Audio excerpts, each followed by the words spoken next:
Boa noite a todos, sejam todos bem-vindos. Boa noite às pessoas que nos assistem de casa. Que toda essa energia, essa harmonia dessa casa possa chegar a todos, né? Os que estão longe, os que estão perto. Meu nome é Graciele e hoje a gente vai conversar sobre o tema o hábito de julgar os outros. Antes de iniciar, eu queria falar para vocês assim que quando a gente vem para a palestra ou quando a gente assiste em casa, às vezes a gente não se prepara para o que vai ouvir ou que vai receber de informação, né? Então, e eu demorei muito a perceber isso, né? O quanto fazia diferença naquilo que eu ouvia quando eu vinha preparada, quando eu sentava aqui e pensava, limpava a minha mente das coisas externas e procurava me manter presente aqui, né? Porque isso melhora a conexão com os nossos anjos da guarda, né? Com os espíritos protetores, e ele traz uma melhor percepção para a gente daquilo que a gente ouve. Porque às vezes alguns temas, que nem esse de hoje, tem muitas coisas que a gente já ouviu em muitos outros lugares. Às vezes a gente veio de outras religiões e já ouviu em outras religiões. Mas às vezes chega um momento, quanto mais conectado a gente está, melhor a percepção daquele tema, né? Porque quando a gente conversa, quando a gente vem aqui da palestra, quando a gente está ali ouvindo, o que a gente ouve é para a gente. Não é para o vizinho, não é o vizinho que julga o outro, não é o meu colega que julga o outro. Sou eu que faço julgamentos. Então, o que a gente ouve aqui, a princípio, é para a gente ouvir, para a gente procurar os nossos... não é defeitos, né? As nossas inabilidades dentro da gente e tentar corrigir. Porque a evolução ela vai começar na gente e só quando a gente consegue ir evoluindo e se corrigindo é que a gente começa a poder ser exemplo para os outros e ajudar os outros também na evolução. Então, vou fazer a leitura do livro Ensinamentos de Outra Dimensão 2. O tema é não julgar os outros, mas julgar a si mesmo. Em muitos momentos da vida terrena, se perde tempo e energias contestando e buscando os defeitos e farejando os pequenos deslizes dos irmãos do caminho. Essas observações aumentam na medida em que as pessoas nos contrariam, seja o orgulho ou a vaidade pessoal. E logo o julgamento apressado dá lugar às implicâncias e às represálias implícitas, tentando eliminar a imagem da suposta pessoa que feriu o orgulho ou atingiu diretamente ao seu telhado de vidro, mais conhecido como melindre. E aí não se concorda com mais nada do que a pessoa em questão fale ou faça, pois que chega até ferir seus ouvidos tapados pela presunção e pela insensatez. Irmãos encarnados, sei quão difícil é o vigiar-se, mediante a contaminação desse vírus, tão sorrateiro e chega invisível, e tão imperceptível que não chegamos a notar que sua relação é logo a de suas infecções, a despeita e a inveja, que apoiados pela contaminação do orgulho próprio, se alia ao egoísmo e deterioram nossas defesas imunológicas, que são o conhecimento, e nossa moral e o maravilhoso antídoto do amor.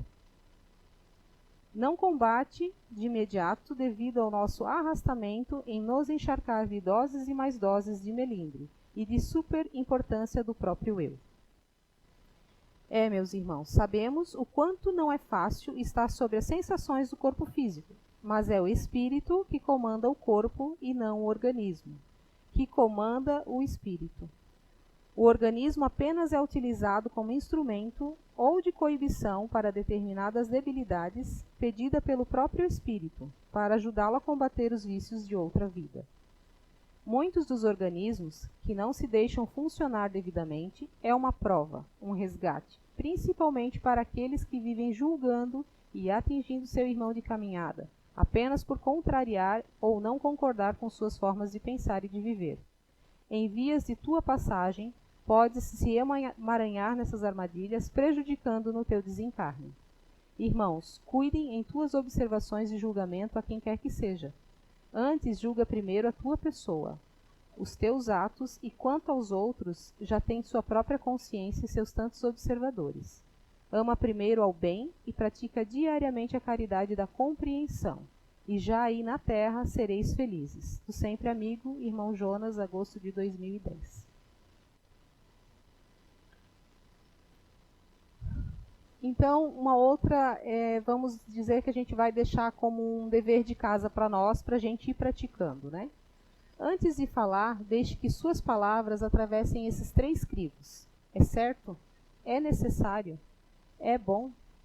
Então, antes da gente, eu até diria que antes da gente pensar, porque muitas vezes às vezes a gente não verbaliza, mas a gente pensa julgando os nossos irmãos, né?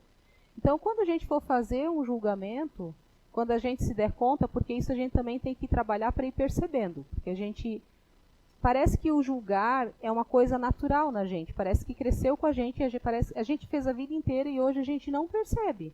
É uma coisa natural. Quando você vê, você já está julgando. E demora essa percepção, porque é quando a gente faz os julgamentos mais graves, que atinge de forma mais bruta as pessoas, é que a gente se dá conta, às vezes, porque acaba tendo um resultado de prejudicar outra pessoa por aquilo que a gente fala. Então eu penso que antes do julgamento a gente tem que pensar, é certo o que eu estou pensando do meu irmão? Eu conheço a história de vida dele? Eu sei das dores dele, o que ele passou até chegar ali naquele momento? Eu não conheço a verdade dele, eu conheço a minha verdade, né? É necessário eu fazer isso? Isso vai acrescentar em alguma coisa? A gente vai ter algo positivo em relação ao que eu estou pensando ou que eu estou julgando? Vai trazer algo de positivo? Se trouxer algo de positivo, talvez seja bom fazer. E se é bom, né?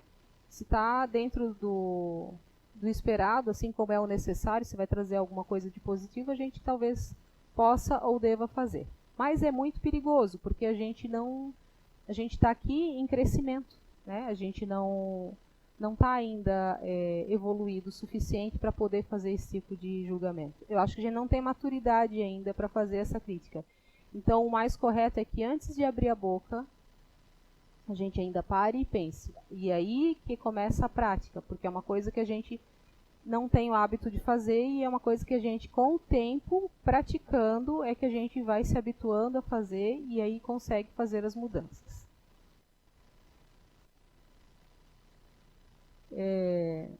Então, como a gente tem essa questão de estar muito enraizado na gente, esse hábito ruim de a gente ficar julgando as pessoas, né? A partir do momento que a gente ouve isso, da responsabilidade que a gente tem, de tudo que vai acarretar na nossa vida terrena e na nossa vida futura em relação ao julgamento, a gente tem a obrigação de pelo menos começar a tentar a mudar esse hábito. A gente já ouviu muito falar, né, a respeito de não julgues para não ser de julgados. Muitas vezes, né, eu perdi a noção de quantas milhares de vezes eu ouvi isso. Só que por muitos anos, e talvez há pouco tempo, eu comecei a ter a percepção do que é isso. Porque a gente julga, ou porque o fulano vestiu essa roupa, ou porque o fulano agiu daquela maneira, ou porque o outro não me deu bom dia, e a gente vai julgando. E a gente comete injustiças pelo julgamento. E aí a gente é vítima. A gente é vítima do julgamento, porque se eu faço para o outro, eu abro as portas para que o outro faça para mim. E quando a gente é a vítima, é doído, né? Mas a gente não... Aí tu ouve, não, a gente até fala para os outros, não julga porque você pode ser julgado. Mas a gente não se dá conta de que a gente vive fazendo isso. A gente não tem moral para falar isso para alguém, porque a gente faz. E só quando a gente é vítima, e ainda assim a gente ainda não se dá... não, eu fui vítima, mas eu sou vítima, eu vou morrer vítima. Eu não paro e penso, não, eu estou sendo vítima, mas em algum momento eu fiz isso para alguém, ou para esse, ou para aquele, mas eu já fiz isso, então eu estou recebendo de volta aquilo que eu dei. Porque a gente dá daquilo que a gente tem, e a gente recebe daquilo que a gente deu. Então, se eu dou amor, se eu dou compreensão, eu vou receber isso de volta. Então, a gente procura, né, justificar, às vezes, os nossos julgamentos, né, porque a gente acha que é necessário, porque precisava, e porque todo mundo faz, então é normal, eu vou continuar fazendo, eu vou viver nessa vida, né. E aí a minha percepção, que daí eu fui buscar ajuda no livro no Evangelho, né? Porque eu, assim como vocês, eu estou aprendendo. É uma coisa que eu não domino em mim ainda, a questão do julgamento. É muito rápido, é uma flecha, rapidinho a gente já está. Então a gente tem que ficar se podando e se cobrando o tempo inteiro, mas não está dominado. Então eu também precisei dessa ajuda para ir buscar as respostas dentro do Evangelho, né? E ele me traz que o julgamento é uma coisa muito terrena, muito material. Que a gente faz isso porque a gente, como falou ali na leitura sobre a questão do orgulho, o melindre, que são sentimentos que estão muito enraizados na gente como ser humano. Claro, como espírito primeiro, mas parece que aqui a gente aflora mais e traz aquilo muito forte e geralmente está relacionado a algo material. E ele, no Evangelho, ele traz a questão da falta de fé, né? E a gente acaba julgando, acaba errando por falta de fé, né? Mas a fé é que a vida vai continuar. Então a gente precisa entender que como a vida continua, a gente precisa se corrigir, porque o nosso espírito precisa evoluir. A gente vai voltar muitas vezes, mas sempre com o intuito de evoluir. Então, no Evangelho diz, a ideia clara e precisa que se faça da vida futura dá uma fé inabalável no porvir. E essa fé tem consequências enormes sobre a moralização dos homens, porque muda completamente o ponto de vista pelo qual eles encaram a vida terrena. Então, ali ele fala que é o acreditar, a gente entender que a gente continua e que a gente vai voltar quantas vezes forem necessárias para crescer, a gente já procura se moralizar. Porque a gente crendo, a gente sabendo da existência de uma vida futura, a gente vai, não é que a gente não vai errar mais. A gente vai, porque a gente está no aprendizado. Mas quando a gente errar, a gente vai procurar corrigir, a gente vai se esforçar para não errar, mas a gente vai sempre estar em busca de melhorar aquilo, de procurar onde foi que errou e por que errou. O que poderia ser feito diferente para não voltar a cair no mesmo erro. E aí ele continua na mesma página, né? Pela simples dúvida sobre a vida futura, o homem concentra todos os pensamentos na vida terrena. Incerto do porvir, dedica-se inteiramente ao presente, não entrevendo bens mais preciosos que os da terra. Ele se porta como a criança que nada vê além dos seus brinquedos e tudo faz para os obter. A perda do menor dos seus bens causa-lhe pungente mágoa. Um desengano, uma esperança perdida, uma ambição insatisfeita, uma injustiça de que fora vítima, o orgulho ou a vaidade ferida são tantos outros tormentos que fazem da vida uma angústia perpétua, pois que se entrega voluntariamente a uma verdadeira tortura de todos os instantes. Então, quando a gente não tem essa crença, a gente não conhece a questão, a vida, a continuidade da vida, a gente se apega ao hoje, ao aqui e agora. Então, hoje eu falei mal da minha colega que ela não fez direito o trabalho dela. Eu estou julgando. Eu não vi, eu não presenciei, mas eu escutei algo e eu já estou julgando ela. Porque, assim, aí hoje não vai me acontecer nada porque eu fiz isso. Só que daqui uns 2, 3 meses, ou daqui 2, 3 dias, alguém vai me criticar e isso vai me machucar. Então, hoje eu prejudiquei minha colega. Em algum outro momento, alguém vai me prejudicar pela mesma moeda. Da mesma maneira. E assim a gente passa metade da vida perguntando o porquê, né, que a gente sofre tanto, que a gente tem os desgostos, porque assim, eu faço a caridade, eu sou voluntária na casa espírita, eu vou lá, eu me dou, mas acontecem umas coisas comigo que eu não entendo, né? É o automatismo das coisas que a gente faz, o automatismo que a gente permite que o orgulho tome conta da gente, o melindre, a língua afiada para apontar o erro e o defeito dos outros, a gente não para pensar nisso. Que são coisas que parecem pequenas, mas talvez seja o que mais vai fazer diferença na nossa vida enquanto espírito em evolução. Uma outra frase que também me chama a atenção, que a gente já ouviu muitas vezes, é: quem nunca pecou, que atire a primeira pedra. De fato, né? A gente também fala isso quando a gente erra. Mas quando o irmão erra, a gente pega umas 500 pedras se achando cheio de moral para falar do coitado, né? Então, será que a gente está preparado para mudar, para deixar de ser o acusador, parar de apontar o dedo para os outros e voltar para a gente? A gente não precisa fazer críticas destrutivas para a gente, mas a gente precisa ter esse olhar para a gente, buscando esse comportamento diferente. Às vezes, eu acho que quando eu falo de alguém, quando eu aponto um defeito de alguém, na verdade eu escutei isso, eu não lembro se foi de Chico Xavier ou li em algum lugar, que dizia que quando a gente aponta o defeito no irmão, na verdade é um defeito nosso que está refletido nele. E a gente está apontando porque como a gente não olha para a gente aponta no outro. E a gente desaprova aquilo, mas a gente não se deu conta, não parou para prestar atenção que a gente age daquela maneira, né? E a gente busca ser compreendido, a gente sempre quer ser compreendido, a gente quer justificar quando a gente erra, mas a gente é incapaz de perdoar ou compreender o outro. Porque quando a gente julga porque a gente não compreende. Porque a gente não se esforça para pensar a maneira como ele está pensando ou agindo. A princípio pode ser uma maneira errada, mas talvez seja errada para mim. Talvez na cabeça dele, diante daquilo que ele aprendeu, talvez seja correto, né? Uma criança que foi criada num ambiente de agressão física, de manuseio de armas e de roubo. Ela teve aquilo como normal, ela foi ensinada que ela poderia ir em qualquer lugar.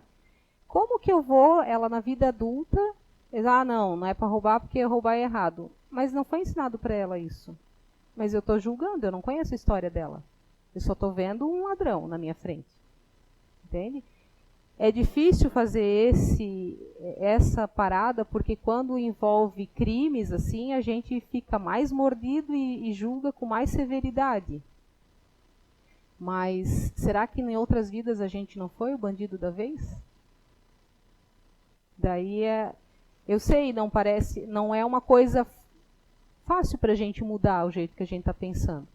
Mas a gente precisa começar a ter uma outra visão sobre isso. E aí, lá no Evangelho, no capítulo 10, ele fala, né?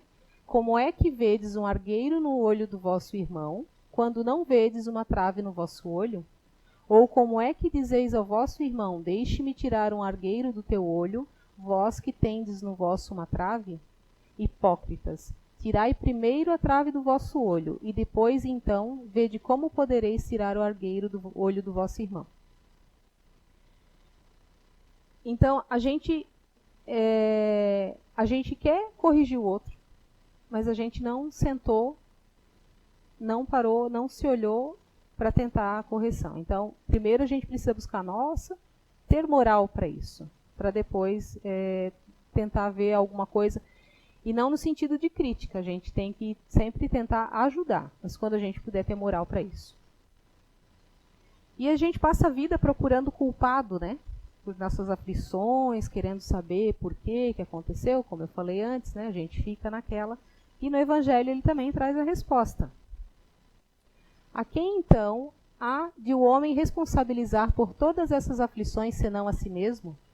O homem, pois em grande número de casos, é o causador de seus próprios infortúnios, mas, em vez de reconhecê-lo, acha mais simples, menos humilhante para sua vaidade, acusar a sorte, a providência, a má fortuna, a má estrela, ao passo que a má estrela é apenas a sua incúria.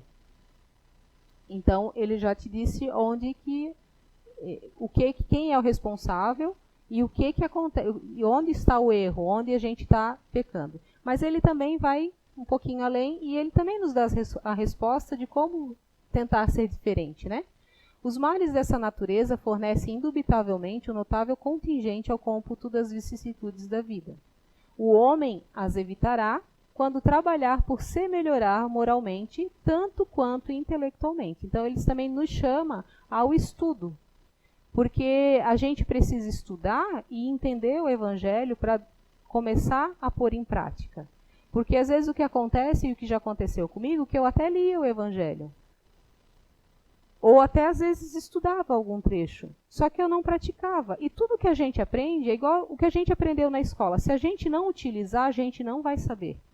Então é a prática, é a persistência, é o esforço, e todo dia tentar um pouquinho que vai levar a gente, não digo a perfeição, que a gente está longe, mas assim, a gente só tem prática, a gente só tem habilidade em fazer algo quando a gente faz todos os dias, quando a gente repete várias vezes. E é ali que a gente vai conseguindo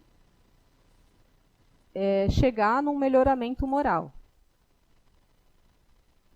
E assim, a gente, aqui na vida terrena, a gente pode observar muitas situações de sofrimento, né? Causada pela difamação, pelo julgamento, né? Agora me vem à cabeça 2 filmes que no meu período de Covid, né, eu assisti, que é O Milagre da Cela 7 e A Espera de um Milagre. São 2 filmes que tratam bem essa questão do julgamento alheio. São pessoas que, pela sua condição, pelo preconceito, elas são acusadas de algo que não cometeram.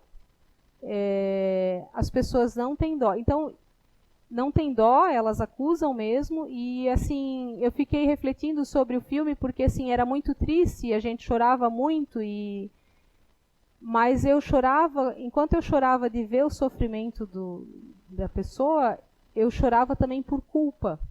Eu me sentia culpada, porque se eu fizesse parte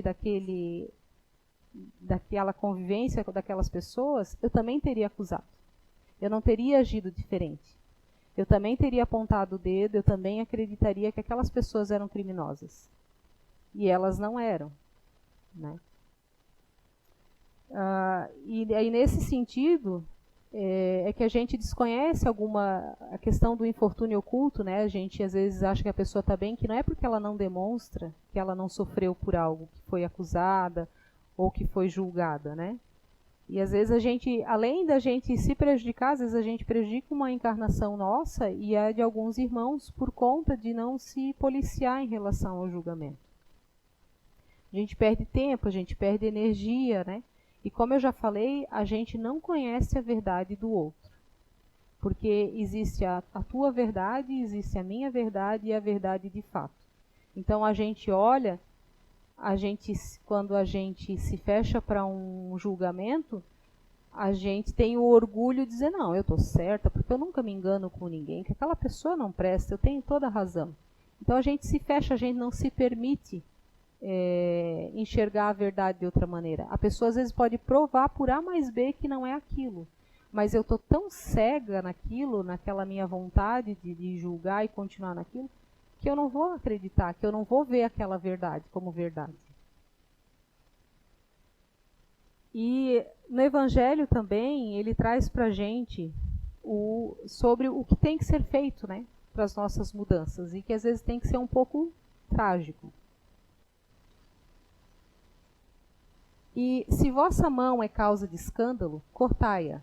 Figura enérgica esta, que seria absurda se tomada ao pé da letra, e que apenas significa que cada um deve destruir em si toda causa de escândalo, isto é, de mal, arrancar do coração todo sentimento impuro e toda tendência viciosa.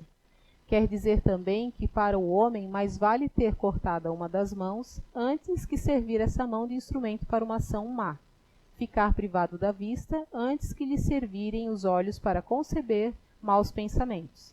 Jesus nada disse de absurdo. Para quem quer que apreenda o sentido alegórico e profundo de suas palavras. Eu entendo que, às vezes, porque como a gente é muito material, muito terra, a questão, apesar de figurativa, neste caso, a gente dá muita importância para um membro físico. Então, se a gente fica cego, a gente se lamenta, a gente, nossa, né, é o fim do mundo. Se a gente perder um braço, ó, como é que eu vou viver? A gente se vitimiza. Nem todo mundo, tem pessoas que são mais evoluídas e que encaram isso talvez como uma provação e aceitem isso melhor. Eu falo que não sei como eu reagiria, mas alguns anos atrás, sem o conhecimento do espiritismo, eu pensava que se um dia eu ficasse num acidente paraplégico, eu preferiria morrer. Hoje eu já penso um pouco diferente, mas também não sei se eu aceitaria assim, porque eu não estou na situação, é fácil eu falar agora, né? E eu relacionei essa passagem com um exemplo que eu vi num livro, eu acho que foi As Vidas de Chico Xavier, que é uma passagem que ele exemplifica o sofrimento do espírito. Enquanto espírito, ele pediu para vir com bastante limitações físicas para tentar fugir do sofrimento que ele tinha enquanto espírito, né? Que certa senhora procurou o Chico com uma criança nos braços e lhe disse: Chico, meu filho nasceu surdo, mudo, cego e sem os 2 braços. Agora está com uma doença nas pernas e os médicos querem amputar as 2 para salvar a vida dele. Há uma resposta para mim no Espiritismo? Foi com a intervenção de Emmanuel que a resposta veio. Chico, explique à nossa irmã que este nosso irmão em seus braços suicidou-se nas 10 últimas encarnações e pediu, antes de nascer, que lhe fossem retiradas todas as possibilidades de se matar novamente. Então, apesar de não ter a ver com o julgamento, essa passagem, o que eu quis exemplificar é que a gente vai fazendo as coisas, talvez não tão extrema como o suicídio, mas a gente vai fazendo as pequenas maldades, a gente toma conhecimento de que aquilo é uma maldade, a gente continua praticando essas coisas, que parecem pequenas, mas o tamanho do prejuízo que a gente causa aos outros vai trazendo sofrimento para a gente. Por mais de um relato já de livros espíritas, o sofrimento na carne ele é nada comparado ao sofrimento enquanto desencarne. É a questão de culpa, a questão de eu poderia ter feito diferente, as perturbações de outros espíritos que ficam perseguindo.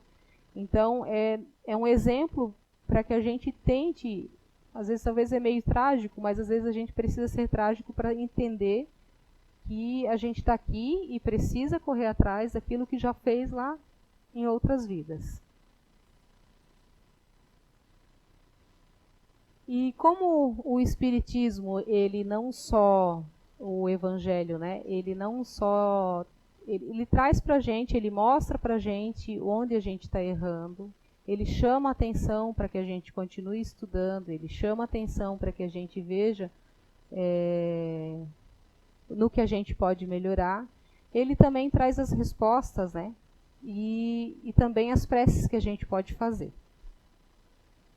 E aí lá no capítulo das preces, tem a questão, tem o título é Para Pedir Força de Resistir a uma Tentação.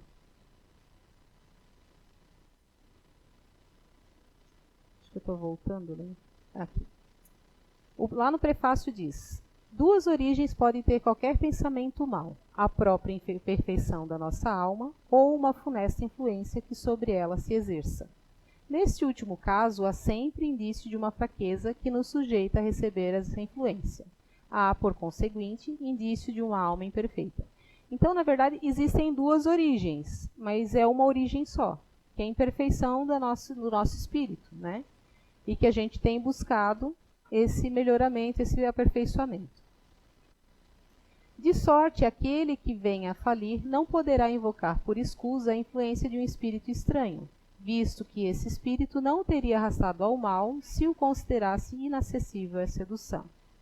Então, a gente, quando eu comecei na doutrina, às vezes eu dizia que eu achava que eu estava sendo influenciada por espíritos, né? Mas a gente aprende depois que é a gente que atrai esses espíritos, porque a gente não vigia nossas ações, a gente não vigia os nossos pensamentos. Então a gente se diz com muita fé, mas na hora que a água começa a subir e pegar o pescoço e a gente vai se afogar, a gente não tem fé nenhuma. Porque a nossa fé não pode ser da boca para fora, ela tem que ser com ação. E a fé com ação é buscar o melhoramento, buscar ser diferente do que a gente é. Porque se a gente está aqui, A gente tem um propósito, o propósito de crescer e ajudar quem está à nossa volta, de cumprir alguns resgates, de ser compreensivo, benevolente, caridoso. Vamos conseguir de uma vez? Vai depender do nosso esforço. Mas eu acredito que a gente tem uma história muito grande atrás e o que a gente fez ficou lá. Mas a gente precisa corrigir o que ficou. A gente não pode ficar, ai meu Deus, eu não vou conseguir nessa encarnação, então assim, ó, deixa como tá, não vou mais conviver com aquela pessoa, deixa como tá, a gente resolve na próxima. Eu não lembro se essa tá pior do que a anterior, né, para resolver. Mas eu tenho muito medo de que seja ainda pior. Então a gente precisa, se não for pelo amor, se a gente não aprende pela lição do amor, pela maneira fácil, infelizmente, a gente tem que aprender pela dor. Então, eu não quero pagar para ver, né? Se eu vou conseguir, porque a gente traz sentimentos muito fortes. Alguns não sei identificar em mim se é algo do meu espírito que eu trago de outras encarnações, ou se é algo que, sei lá, veio junto comigo, eu em vez de combater, eu fico alimentando, porque isso a gente faz, a gente alimenta sentimentos, né?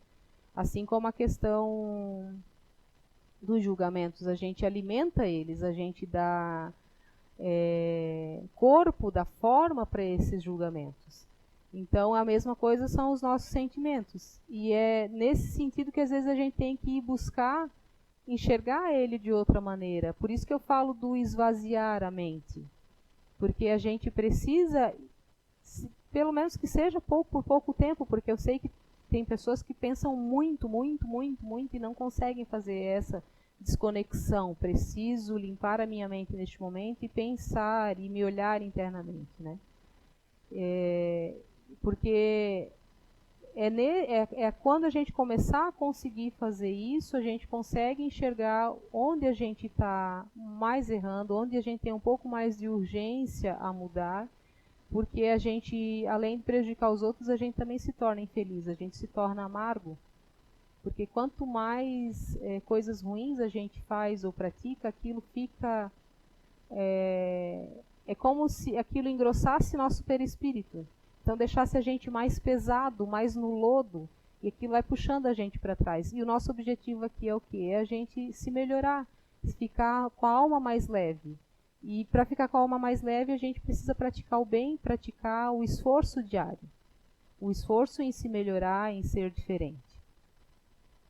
E agora eu me lembrei de uma situação que outro dia eu conversava, por causa do tema, eu conversava com uma amiga no trabalho. Uma pessoa, eu trabalho num posto de saúde, uma pessoa foi lá e ela é uma grávida e ela precisava fazer uma vacina e ela dizia que ela tinha feito, mas ela não tinha comprovação.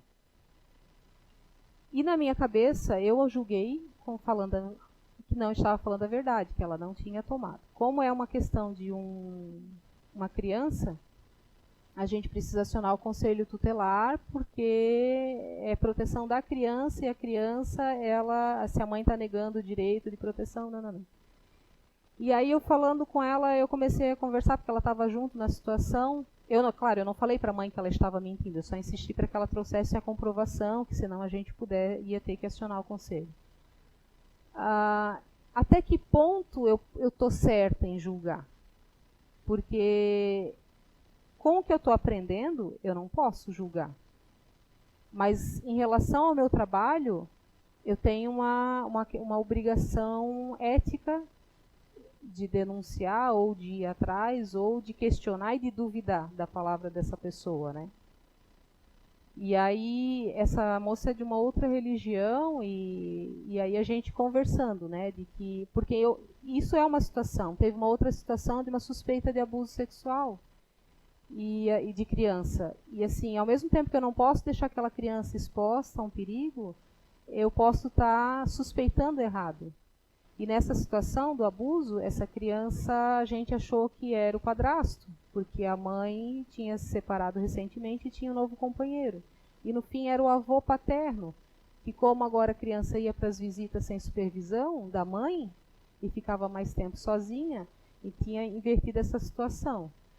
Mas por que também que a gente achou que é o padrasto? Porque a gente tem uma cultura de achar que o padrasto sempre é ruim, a madrasta sempre é ruim. E outro agravante, porque na minha cabeça ele me passava uma sensação ruim. Mas nem por isso ele era abusador, mas na minha cabeça era. Então eu passei pelo menos mais um dia, porque a minha amiga já queria logo fazer a denúncia. Eu passei mais um dia pensando, e se não for?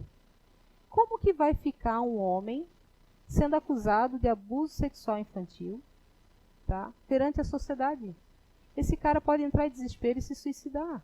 Até me arrepia. E isso me trouxe um sofrimento, porque a gente não sabia, mas a gente precisava proteger a criança. E aí isso também causa um conflito. Até que ponto a gente tem o direito de julgar? Daí eu fiquei pensando, eu julguei, eu fiz pelo meu trabalho ou eu julguei ele? E nesse caso, desse rapaz que já faz mais tempo, eu julguei ele. Da minha cabeça, é o padrasto ruim, que me passa uma sensação ruim e que está fazendo maldade para a criança. Né? E no caso dessa moça, aí onde a gente conversava, e que ela disse, eu acho que existe a necessidade de um julgamento em alguns casos, e que ele tem que terminar até o ponto da gente concluir o trabalho. Então, o meu julgamento de que ela estava mentindo, ele vai durar até eu concluir ou que ela estava ou não estava, mas parar por aí. Não eu ficar dizendo assim, é uma mentirosa, né? Eu continuar com aquilo. Não, eu concluí, eu fiz a minha parte que me cabe e que é obrigação relacionada ao meu trabalho e obrigação também com essa criança, mas aquilo tem que acabar ali. Ela não pode voltar para mim e eu ficar falando, essas aí são tudo mentirosas. Porque usa tatuagem, é tudo assim. É isso que, pelo menos, foi onde eu cheguei na compreensão do julgar e que às vezes é necessário, dependendo do trabalho. Imagino que haja muito isso na área do direito também, que a pessoa precisa fazer um julgamento antes de aceitar um trabalho ou não.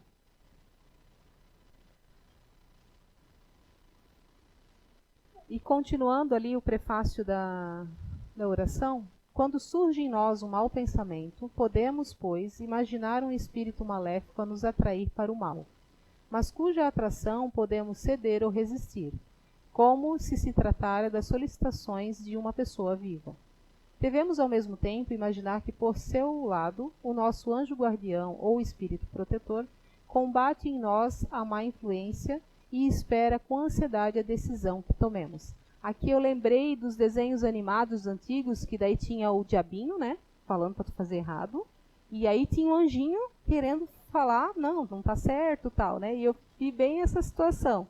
E como a gente se permite, porque a sedução do errado é que vai trazer um prazer momentâneo, porque a questão de a gente ser muito material, de a gente estar muito ligado à Terra e não pensar na continuidade da vida e que a gente precisa resistir a determinadas coisas, né? A nossa hesitação em praticar o mal é a voz do Espírito bom a se fazer ouvir pela vossa consciência.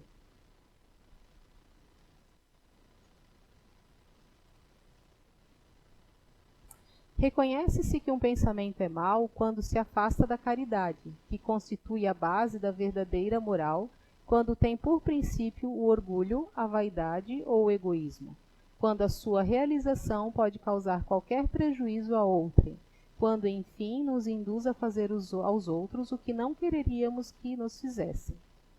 Então, ele sempre chama a gente para as reflexões. É que eu vejo que a gente vive sempre na questão da pressa, né? A gente tem pressa para tudo, para resolver tudo, porque eu não tenho tempo. E com muito custo eu aprendi agora a ouvir um pouco mais antes de sair, porque às vezes a pessoa só falava e eu já despejava todo o alfabeto nela sem ela terminar. O que acontecia? Criava um ambiente estressante, não era nada daquilo que eu tinha deduzido, porque eu julguei antes, e a gente não conseguia chegar no acordo, vivia num conflito só. Não é sempre que eu consigo fazer, às vezes ainda me disparo no negócio, mas é como eu falei, são coisas que a gente tem que ir praticando. No começo é bem difícil, toda vez que a gente aprende algo novo, no começo é difícil, a gente acha que não vai conseguir, mas é aos pouquinhos que a gente vai. Quando a gente pensa que a gente está dominando o negócio, A gente erra feio para lembrar que não é fácil dominar. O que a gente trouxe, eu falo, eu passei 40 anos da minha vida errando, agora em 3, 4 anos eu quero consertar tudo. Não vai ser assim. E aí ele nos deixa a prece que a gente pode fazer, na verdade é uma sugestão de prece, para a gente tentar resistir a soltar a língua em relação ao outro, né? Que diz o seguinte: Deus Todo-Poderoso, não me deixe sucumbir à tentação que me impele a falir. Espíritos benfacejos, que me protegeis, afastai de mim este mau pensamento e dai-me a força de resistir à sugestão do mal. Se eu sucumbir, merecerei expiar a minha falta nesta vida e na outra, porque tenho a liberdade de escolher. Então, se a gente consegue fazer uma oração onde a gente reconhece que se eu errar, eu vou cumprir vou resgatar a minha falta, se a gente consegue ter essa consciência, porque falar da boca para fora ou ler aqui é fácil. Mas se a gente tiver a consciência, já é um passo para a gente se esforçar, porque o que vai acontecer? Se eu sei que eu vou ser punida, eu não vou fazer. Eu sei que eu vou ser punida se eu matar alguém. Eu vou pensar antes de fazer. Né? É para pensar, pelo menos, né? Então, é isso que a gente tem que entender. É porque a gente, é a coisa que eu falei lá no começo, a gente acha o julgar, ele está tão enraizado, que a gente acha normal e natural. Então, a gente não para pensar que a gente está fazendo errado. A gente acha que está fazendo aquilo porque sempre fez. É nesse sentido que a gente tenta colocar, né? E só mais uma, não sei se lembrança, né? Nós somos responsáveis por aquilo pelos nossos atos. Nós só erramos porque a gente não vigia as nossas ações. Tá? E é refletindo sobre as nossas atitudes que a gente pode diminuir, né, ou melhorar, decidir o melhor caminho. Aqui eu quis voltar de novo à mesma tela para reforçar bem, para que a gente trabalhe bastante isso, que é, antes de falar, deixe que suas palavras atravessem esses 3 crivos. É certo? É necessário? É bom? E aí eu trouxe um vídeo agora para o finalzinho também. Esse vídeo é bem chocante, eu achei bem chocante, mas é uma realidade que às vezes a gente não vê, que às vezes a gente já fez e que a gente não presta atenção naquilo que faz. A picanha a vácuo de presente para cada um de vocês levar para casa de vocês. Primeiro eu vou entregar para o meu amigo Elias. Pessoal, vamos chegar aqui, vocês vão pegar, todo mundo, né? Deve ser chegou aí, todo mundo aí, pessoal. E Hernani, a gente não se esqueceu de você. Vem cá. Hernani. Discurso.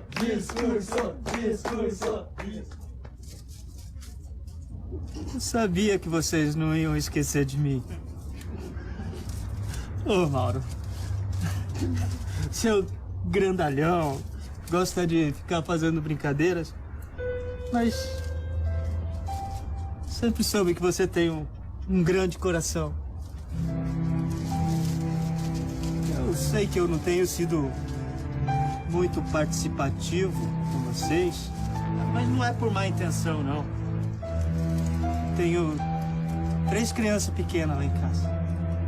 A minha mulher já faz anos que ela está presa numa cama, inválida. Às vezes ela passa mal à noite. Eu tenho que ficar a noite inteira acordado.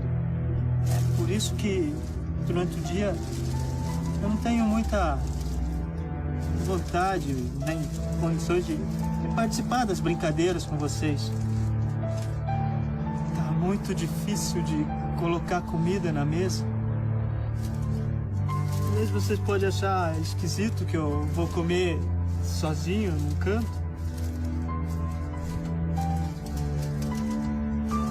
Quase sempre eu não tenho nada para colocar na minha marmita. Por isso que esse presente representa muito. Hoje os meus filhos vão ter um um pedaço de carne para colocar na mesa. Eles vão comer um pedaço de carne.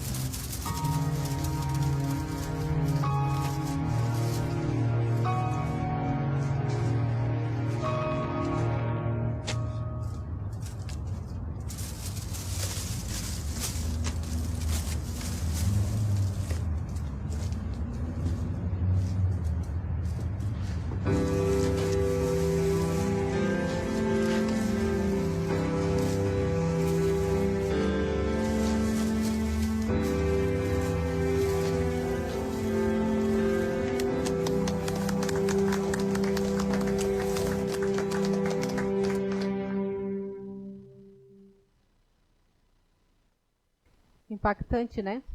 Quantas vezes a gente faz algumas brincadeiras que se ele não revela ali, ele ia para casa com um monte de lixo para a família, né? Claro que provavelmente é uma encenação para chamar a atenção da gente em relação ao julgamento, né? Mas a gente desconhece a verdade das pessoas. Às vezes a gente não tem tempo, trabalha com a pessoa, acha ela esquisita, às vezes ela fica de lado, mas ela fica de lado pelas razões dela, mas a gente critica e julga porque ela não está convivendo e compartilhando a vida dela com a gente.